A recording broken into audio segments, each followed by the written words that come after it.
방구석 임장로 건물주 된 썰. 이제 오늘 박수님이 이렇게 이제 자료 준비해서 오늘 중강의를 하도록 하겠습니다. 일단은 중강의 시작하기 전에 박수님이 이제 간단하게 자기소개 한번 해주시고, 모르시는 분도 있고 하니까 웬만한 사람 다 알고 있긴 하지만 간단하게 자기소개 한번 해주시죠. 슬라이드 초반에 이제 제 소개도 조금은 들어가서, 네, 네, 그렇게 할게요. 그러면은, 네, 네, 시작해 보겠습니다. 네.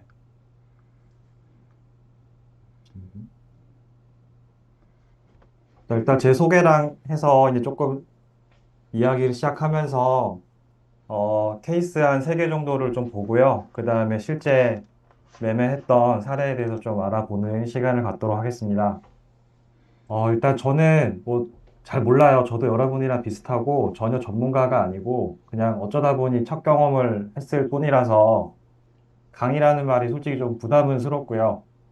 그냥 열심히 쓴 후기라고 좀 봐주시면 좋을 것 같습니다. 그리고 여러분들 각각의 투자에 도움이 되면은 좋겠습니다. 오늘 아침에 이제 제가 스크립트를 이제 완벽하게 준비하려고 카페에 앉았는데 멘토님이 이렇게 저를 불러내가지고 나갔다 와서 스크립트가 없습니다. 그래서 좀 중원부원할 수 있는데 양해 부탁드립니다. 저는 치과를 운영하고 있습니다. 그래서 이런 일을 하고 있어요. 원래 이제 예전부터 자산 시장에는 관심이 늘 있긴 있었는데, 특히 그래서 2008년도에 서브프라임 금융위기가 왔을 때 정말 이때 제가 관심을 많이 가졌어요. 그래서 자산이 떨어지면은, 가격이 떨어지면은 뭔가 한번 해보겠다는 생각으로 되게 이제 열심히 뭔가를 많이 했는데, 결국에는 지루하게 이어진 장에서 제가 어느 순간 현생으로 돌아갔습니다. 그래서 그때 타이밍을 놓쳤던 기억이 있어요. 그러다가 이제 거의 10년이죠, 그죠? 2018년에서 19년 사이 언젠가 이제 저렇게 서울시 25개구 스토리 임장 및 부동산 정보방이라는 되게 드라이한 제목을 가지고 오픈 채팅방에 들어가게 됐는데, 어, 그때 이제 저 채팅방만 들어간 건 아니고 여기저기 엄청나게 많이 들어가게 됐었는데, 저기서 되게 열심히 이제 뭔가 저녁 임장도 가고, 시드머니 특강 같은 오프라인 강의도 듣고 하면서 활발히 좀 참석하면서 공부를 하게 됐는데, 그때 이제 제가 내가 상태가 이렇구나라는 거를 알게 되었습니다. 그게 어떤 상태냐면, 돈이 없는 것도 문제긴 한데, 실제로 제가, 돈이 있어도 뭘 할 수가 없는 상태라는 거를 좀 솔직히 이제 좀 깨달았던 것 같아요. 그러니까, 다른 사람들이 3억이든 5억이든 얼마를 들여서 갭 투자를 했든 상가 투자를 했든 뭘 했든 성공한 사례들을 보면은, 와, 좋겠다. 뭐, 나도 그 돈 있었으면 할 수 있었을 텐데 못해서 아쉽네라는 생각을 했던 것 같은데, 솔직히 냉정히 저를 평가해 봤을 때 지금 나한테 1억, 3억, 5억을 누가 나 주면은 당장 당장 가서 투자할 만한 물건이 나한테 준비되어 있나라고 스스로 물어봤을 때 솔직히 노라는 대답을 하게 되었습니다. 그래서 이렇게 내가 준비가 안 돼 있으니까 2008년 이후에 하락장에서 타이밍을 놓친 거 아닌가 이렇게 좀 뼈저린 반성을 좀 했던 것 같고요. 그래서 그때부터는 이제 꾸준하게 좀 관심을 가지고 실제로 좀 참여도 하는 게 중요하다고 생각을 해서 임장을 열심히 해야겠다는 생각을 했었습니다. 처음에는 제가 개원을 한 상태는 아니고 페이 닥터였는데 그러다가 개원을 하게 됐고요. 개원은 2020년 초에 했습니다. 그때. 근데 개원하고 나니까 정신이 없어서 평소에는 이제 저녁에 이제 수요일 날 이럴 때 임장을 많이 갔었는데 그때 이제 진료를 해야 돼서 그때는 참석이 힘들게 돼서 이제 일요일마다 매달 한 번씩은 프리미엄 임장을 참석하고 있습니다. 당연히 저도 처음에는 이제 집을 사야 되니까 아파트에 관심이 많았는데 임장을 다니면서 멘토님 얘기를 많이 듣고 배우면서 건물에 대한 관심이 늘어났습니다. 왜냐하면은 저희 치과의사라는 직업이 저도 처음에는 되게 우아하게 돈 많이 버는 직업인 줄 알았는데 막상 해보니까 엄청나게 힘들고 그 다음에 스트레스도 엄청나게 좀 심한 편입니다. 그래서 일을 하면은 그래도 어느 정도 수입을 올릴 수는 있는데, 저희 직종의 많은 선배님들이 이제 허리가 나가든 목이 나가든 어디가 금방 상합니다. 그래서 한 50대만 들어도 이제 일을 잘 못하시는 분들도 되게 많아서, 저도 언젠가는 그렇게 될 수 있다는 생각이 들어서 이제, 일을 좀 줄이거나 못하게 되는 상황이 오더라도 좀 수입이 있었으면 좋겠다라는 생각을 막연하게 했고요. 그 다음에 이제 2018년에 저희가 첫째를 낳았는데, 아이를 또 낳고 보니까 이 아이한테도 어느 정도 부를 좀 물려주면 좋겠다는 생각이 들어서 이렇게 관심을 갖게 되었습니다. 그래서 주말에는 열심히 이제 임장을 참석해서 뭐 이것저것 질문도 하고 배우는 시간을 많이 갖고, 그 다음에 그걸 토대로 이제 주중에는 진료 끝나고 원장실에 남아서 컴퓨터가 이렇게 있으니까요. 이걸로 이제 온라인으로 할 수 있는 한 최대한 많이 이제 뭔가를 해보려고 노력을 하게 되는데요. 그러다가 이제 알게 된 게, 저는 돈이 없어서 이제 건물이나 아파트나 이런 걸 못 사는 줄 알고 열심히 돈을 벌려고 노력을 하고 있었는데, 돈이 있어도 이제 살 수 있는 게 아니라는 게 이제 알게 됐어요. 그때 이제 뭔가 한 대 얻어맞은 것 같은 느낌이었는데, 100억이란 돈을 현금으로 갖고 있는 건 되게 어려운데, 설사 100억이 있다고 해도 뭐 10억짜리, 20억짜리 건물을 바로 살 수 있는 게 아니라는 거를 알게 된 게 되게 컸던 것 같아요. 왜냐하면은 대부분의 건물을 가지신 분들은 자기 건물을 일단 팔 생각이 하나도 없어요. 그거는 돈 문제가 아닌 거예요. 그 사람들은 돈이 이미 많기 때문에, 보통은 그래요. 그래서 돈이 많기 때문에 그 사람들한테 돈은 별게 아니고, 그래서 돈을 많이 준다고 해도 절대 팔지 않아요. 왜냐하면 가만히 있으면은, 다들 임장하면서 많이 느끼셨겠지만, 가만히 있으면은 그냥 토지 가격이 올라가기 때문에 그냥 건물 가격도 다 같이 올라가는 거고, 근데 그 올라가는 정도가, 퍼센트가 조금씩만 올라가도 워낙 매가가 높기 때문에 저희가 하루하루 일해서 벌어들인 노동소득이랑은 당연히 비교가 안 됩니다. 그리고 건물 그 자체 가격도 올라가는데 거기 나오는 월세 가격도 올라가요. 보증금도 올라가요. 다 올라가요. 그래서 건물주들한테는 그게 상식이에요. 파는 게 아니라는 게 상식이에요. 굉장히 예외적인 경우가 아니면 파는 게 아니라는 게 상식이었던 거예요. 저는 전혀 몰랐죠, 그죠? 돈을 벌면은 살 수 있다고 생각했는데 그게 아니라는 걸 안 게 정말 컸던 것 같습니다. 그런 거예요. 딱 맞는 비유는 아닌데 그냥 느낌만 그렇다는 거예요.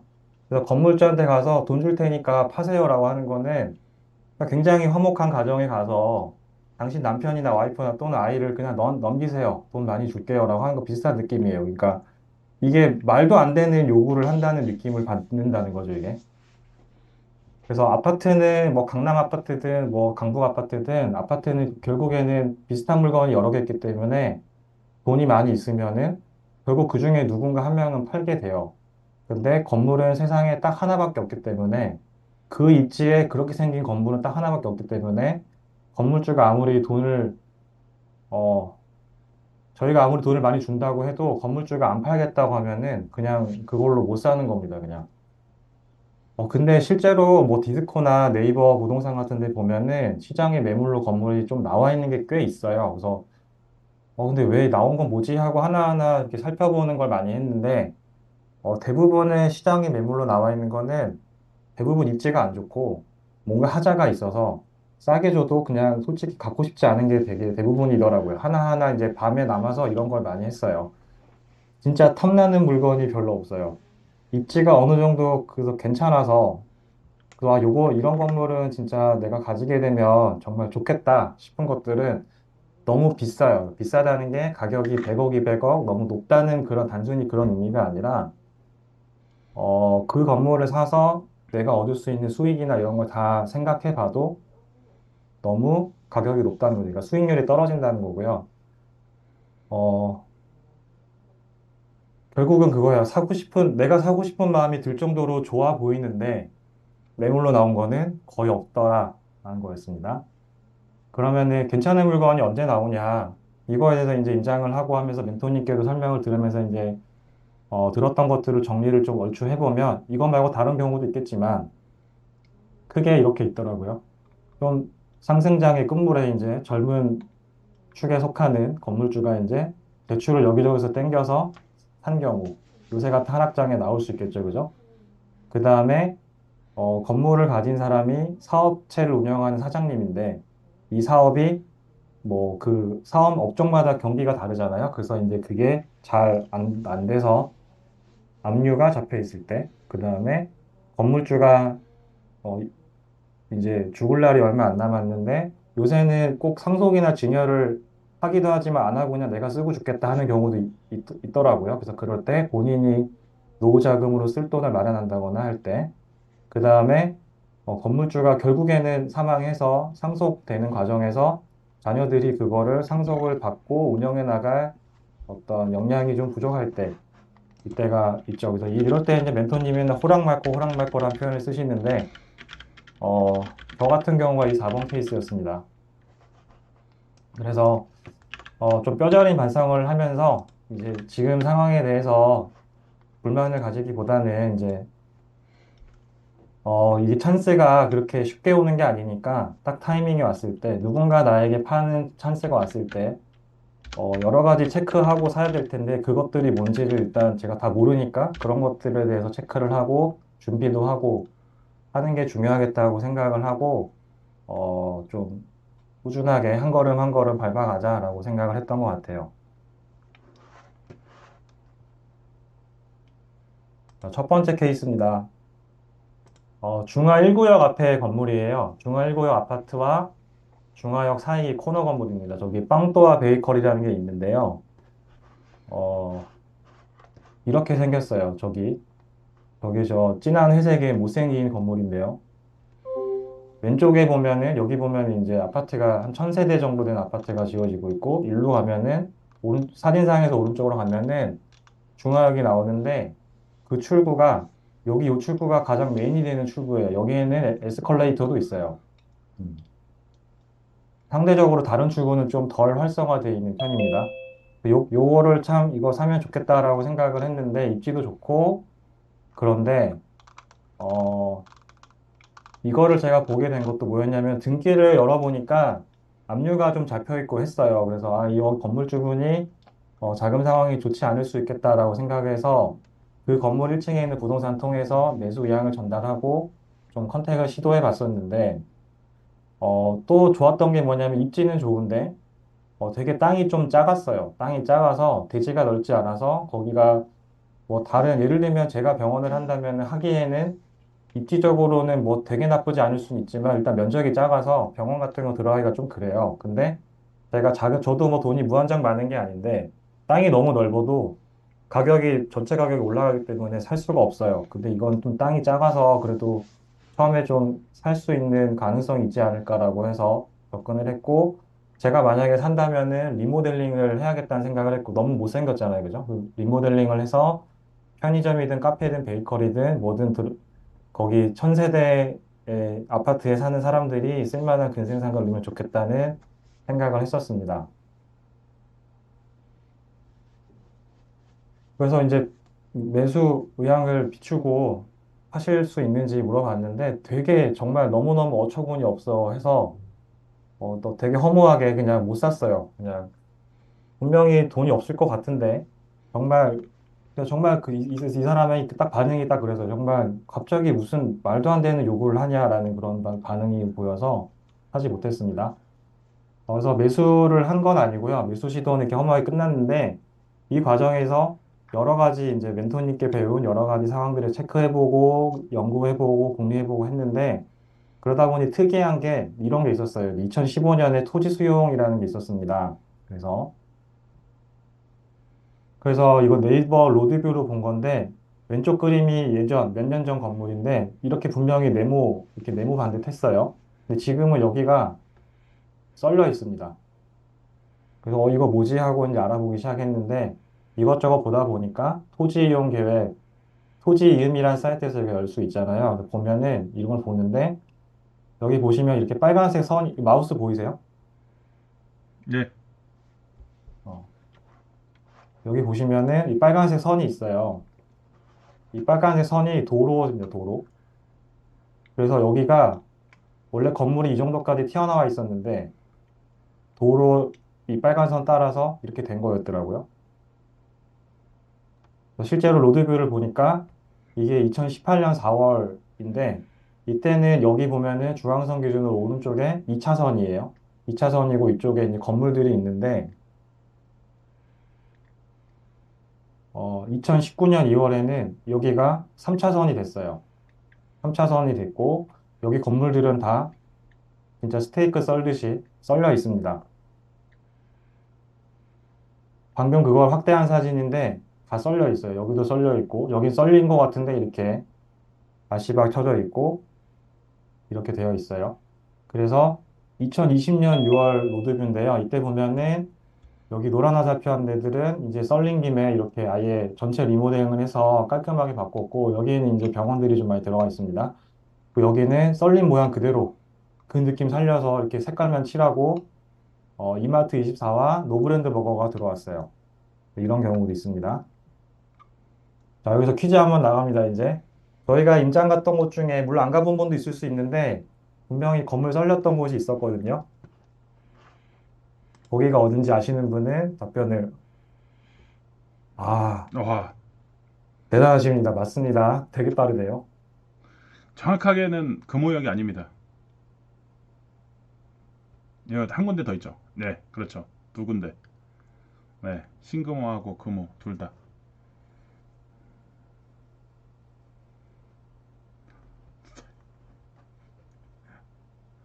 대단하십니다, 정말. 야, 저 금호역 4번, 신금호역인가요? 아니, 4번 출구 인근인데, 2019년 2월에는 이 노란색 화살표한 이 작은 모텔 건물이랑 요 건물이 이렇게 있고, 요 마을버스 보시면 여기 차선이 여긴 한 개예요. 이쪽은 두 개겠죠, 그죠? 이렇게 있었는데, 22년 4월이 되면은 여기가 2차선이 되고, 요 건물들이 이렇게 변해 있어요. 썰려 있어요. 이거는 왜 이렇게 됐냐면, 방금 여기 이 큰 건물, 빨간 화살표한 건물이 이쪽 뷰에선 요 건물인데, 이쪽에 이제 새로운 지하철 출구를 만들면서 이렇게 출구를 만들고 있죠. 그죠? 그때 만들면서 차선이 이렇게 두 개가 되는데, 하나에서 두 개가 되는데, 요 건물이 이렇게 튀어나와 있다 보니까 이렇게 썰고 2차선으로 딱 만든 거죠. 그죠? 음. 그래서 요 건물은 이렇게 도로를 더 넓히고 하는 과정에서 나라에서 이제 뭐 그런 거에 의해서 썰리고 작아진 상태였습니다. 그래서 제가 이제 이쪽을 보다가 요 건물은 매수를 못, 이 건물을 사면 좋겠다고 생각했지만, 뭐 여기 아파트 그대로 있고 지하철 있고 동선이 이렇게 되기 때문에 이쪽에 다른 거를 사면 어떨까라는 생각을 하다가 이쪽을 봤어요. 이제 이쪽 길 건너를. 이제 길 건너도 보면은 건물이 이렇게 있는데 빨간 선이 이렇게 돼 있잖아요. 그럼 요거는, 아, 사면은 썰리겠구나 라고 생각을 하게 됐습니다. 그래서 이제 아, 요런 거를 잘 봐야겠구나라는 걸 하나 이제 배우게 되는 계기가 됐고요. 근데 이번에 다시 한번 찾아보니까 11월 24일에 다시 한번 이 지역을 열어봤는데 다시 빨간 선이 이렇게 건물을 썰지 않는 방향으로 이렇게 변경이 돼 있더라고요. 이게 정확히 어떤 사유에서 이렇게 됐는지는 정확히는 제가 조사해보지는 못했는데 아무튼 이런 것들을 계속 체크를 하면서 이게 또 이게 변동되니까 어디에 뭐 되게 보기 좋게 누가 알림을 해주는 것도 아니고 이렇게 그냥 쓱 바뀌어 있기 때문에 이런 것들을 체크를 지속적으로 해야겠구나라는 생각을 하게 되었습니다. 그래서 이렇게 하나를 배우게 됐습니다. 그래서 이런 케이스들을 하나하나 겪으면서 그때마다 하나씩 하나씩 실전에 써먹을 만한 지식을 하나씩 하나씩 배워가는 계기가 되었고요. 두 번째 케이스입니다. 제가 이제 한성대 입구역 앞에 건물을 이제 디스코에 올라와 있는 거를 봤어요. 21년도 9월부터 이제 올라와 있는 거, 그때 올라와 있는 건데, 초역세권에 35억이라는 비교적 전체 가격이 뭐 50억, 70억, 100억짜리 건물도 많은데 비교적 낮은 가격이어서 관심을 가지고 보게 되었는데요.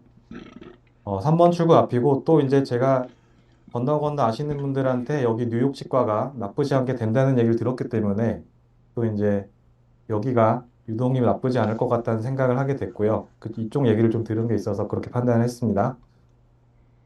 너무 좋아서 이렇게 멘토님한테 카톡을 보내죠. 캡처하고 건물 등기, 토지 등기 다 떼고 이런 이게 아마 그걸 텐데 어플들 보고 재개발 구역 같은 거 체크하고 이렇게 막 나름의 궁리와 전략을 세워서 이거 어떨까요 해서 건물이 두 개가 이렇게 있는데 뭐 어쩌고 저쩌고 해서 하나 사기도 힘든데 뭐 두 개, 세 개를 뭐 이렇게 뭐 어쩌니 저쩌니 하면서 막 혼자 흥분해서 카톡을 보냈는데 이때가 오후 11시 정도입니다. 이때 밤 11시인데 진료 끝나고 또 혼자 보다가 보낸 거예요. 또 뭐 이것저것 옆 건물도 다 등기나 뭐나 다 떼보고 여기 재개발되는 구역인데 여기서 요렇게 이제 세대가 많이 만들어지면은 이렇게 계속 지하철 이용하는 사람들 왔다 갔다 하면서 좋을 것 같아서 이렇게 하는데 이렇게 그냥 머리로만 생각을 하다가 이제 가보긴 해야겠는데 밤 11시 반이고 어쩔까 하다가 이제 행동으로 옮기는 게 참 힘든데 한번 가보기로 했습니다. 그 시간에. 그래서 12시 반 정도, 여기서 1시간 정도 걸리니까 12시 반 정도에 도착을 했고요. 그때 이제 여기서 임장 막 사진을 찍어서 멘토한테 보내고, 뭐 이렇게 계속 물어보고 했어요. 이날 이후로도 계속 연락해서 물어보고, 뭐, 그래서 상의하고 했는데, 또 멘토님이 거기 올려놓은 강남 부동산하고도 전화해봐라 해서 전화도 해보고, 뭐 이것저것 다 해봤는데, 강남 부동산 사장님은 이제 제가 이제 너무, 어, 호구죠, 호구, 그죠? 호구 같은 애가 전화 와서 막 이렇게 사겠다는 식으로 하니까 뭐 이런저런 진짜 팔려고 이런저런 말을 하는데 알고 보니 수익률이 2% 조금 안 됐던 것 같아요. 근데 이게 2% 가능하다고 하시면서 되게 저를 꼬시고 강남 요새 뭐 수익률 1%만 나와도 그게 어디냐 뭐 이런 식으로 저한테 되게 하려고 노력을 좀 하셨습니다. 그래서 저는 만약에 사게 되면 리모델링을 해서 깔끔하게 바꾸려고 했는데 이제 그게 결국에는 쉽지 않다는 걸 알게 됐어요. 결국에는. 그 부동산 사장님이 저한테 되게 많은 걸, 뭐, 뭔가를 말을 했는데, 저도 그때는 아는 게 진짜 없어서, 들어도 지금 다, 들었는데 기억을 다 못해요, 제가. 웬만큼 뭘 알아야지 들었을 때 이해를 하는데, 이해를 다 못했기 때문이거든요. 근데 핵심은 이거였어요. 1번 건물과 2번 건물이 붙어 있는데, 매물로 나온 건 1번 건물이었어요. 근데 이거를 리모델링을 하려고 할 때 껍데기를 조금 바꿀 수는 있지만 안에를 바꾸는 거 하는 건 당연히 힘들고 근데 그거는 알았는데 껍데기 바꾸는 거조차도 이게 이 근처 건물들에서 여러 이슈가 있었다 하더라고요. 그걸 하는 과정에도 여기 옆에 2번 건물 같은 경우에 뭐 금이 간다던가 여러 크랙이 생기다던가 뭐 그런 여러 가지 때문에 또 분쟁이 생기고 하는 그런 얘기들을 많이 들었어요. 그래서 아 이게 쉽지 않겠구나라는 생각을 했고, 결국에는 그 과정이 굉장히 행정적인 거나 여러 가지 면에서 되게 너무너무너무 이제 힘들 거로 예상이 되는데, 그거를 다 뚫고, 어, 수익률을 올리는 게 좀 제 역량상 힘들 것 같다는 판단이 들어서 결국에는 하진 않았는데, 그 과정에서 제가 실제로 매입을 하진 않았지만, 건물을 사는 거, 리모델링 하는 거, 그 다음 여기를 리모델링을 하면 어떤 임차인들이 들어올 수 있을까라는 생각, 그 다음에 그럼 나중에 이 건물을 팔고 싶을 때 팔아야 되는데 옆에 건물하고 붙어 있기 때문에 옆에 건물한테 팔지, 뭐 그거랑 같이 이런 게 뭐 연계해서 팔지, 이런 여러 가지들에 대해서 시뮬레이션을 해보고 고민을 해보면서 또 되게 공부가 좀 됐던 것 같습니다. 근데 결국에 제 결론은 이거는 별로 사기 좋지 않다라는 거였는데, 아직까지 안 팔렸습니다. 그래서 그냥 그때 안 사길 잘한 것 같다는 생각이 또 들기도 하더라고요. 자, 세 번째 케이스입니다. 중화동 건물인데요. 프리미엄 임장 때 갔던 곳이에요. 그래서 실제로 이렇게 지나가면서 멘토님이 저랑 같이 갔던 그때 여러분들한테 요거에 대해서 한번 이제 스터디를 해보자 제안을 하신 거고, 그때 당시 어플에서 추정가는 37억이었습니다. 근데 여기 이제 횡단보도도 있는 건널목 있는 데 있는 건물이고 상가는 이렇게 다 차 있고 월세도 되게 잘 나오고 있는 그런 상태였고 제 기억에 멘토님이 실제로 그 몇 년 전에 매수를 한번 해볼까 하고 가능성을 타진해봤던 건물이어서 그 여기 월세 내역과 몇 년 전이긴 하지만 월세 내역, 뭐 보증금 내역 이런 게 다 있었어요. 그래서 그걸 토대로 지금 이 정도 될 것이다라고 추정을 해서 이제 탁감을 받아봐라라는 이제 저희한테 미션을 주신 거죠, 그죠? 탁감도 이제 뭐 들어봤지만 뭔지 잘 모르고 해본 적도 없고 한 그런 상태였는데 이제 그런 거를 알아보기 시작한 거죠. 탁감은 이제 탁상감정이라는 말의 그냥 줄임말인데 이렇게 탁감한다, 탁감한다 이런 말을 은행에서도 쓰고 부동산에서도 많이 씁니다. 그래서 실제로 이제 물건지에 임장을 가보지 않고 그냥 책상에 앉아서 그냥 지도 보고 뭐 하고 해서 대략적으로 이 건물의 가치는 대충 얼마겠구나라고 일단 한번 대략적으로 이렇게 가치를 매겨보는 건데 은행이든 어디든 금융권에서 대출을 얼마를 해줄지, 그리고 이거는 이자를 얼마로 할지를 정할 때 해당 물건의 가치를 알아야 되는데, 그거를 이 세상 그 건물은 모든 건물이 다 세상에 하나밖에 없기 때문에, 어, 참고할 만한 어떤 그게 없어요. 기준이 없어요.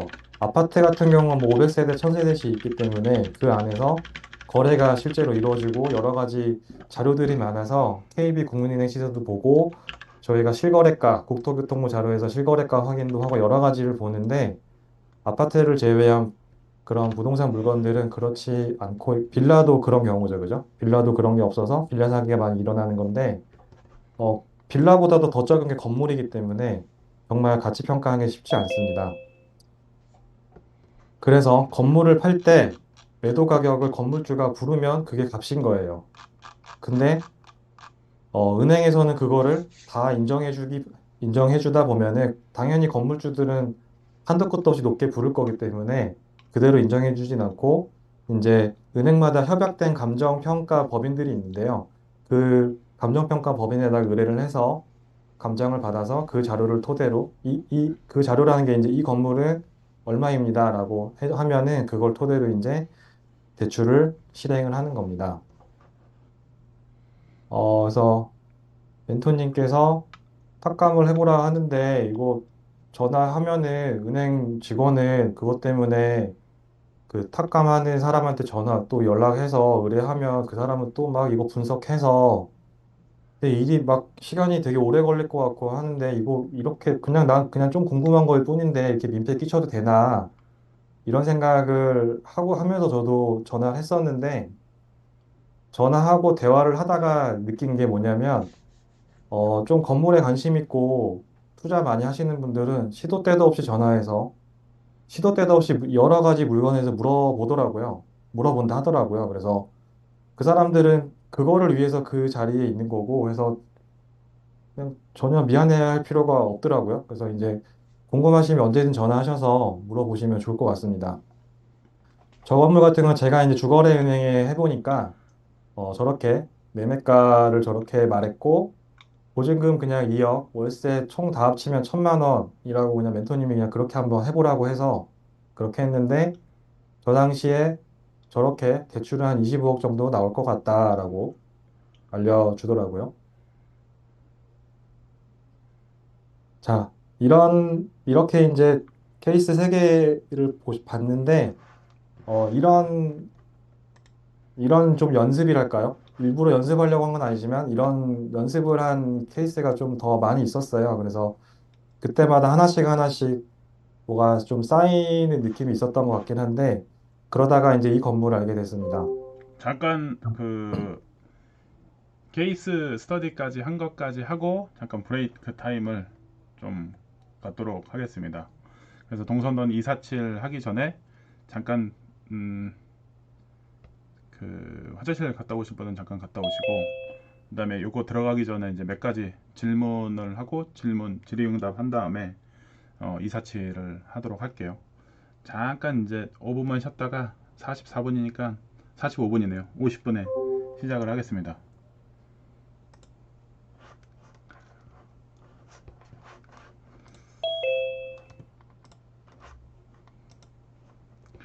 질문 궁금하신 사안들 여기다가 좀 올려주세요. 올려주시면은 그 궁금증 있는 거 여기 질문 사항 올려주시면은 이따가 이제 한꺼번에 다 끝나고 그 얘기하도록 할게요.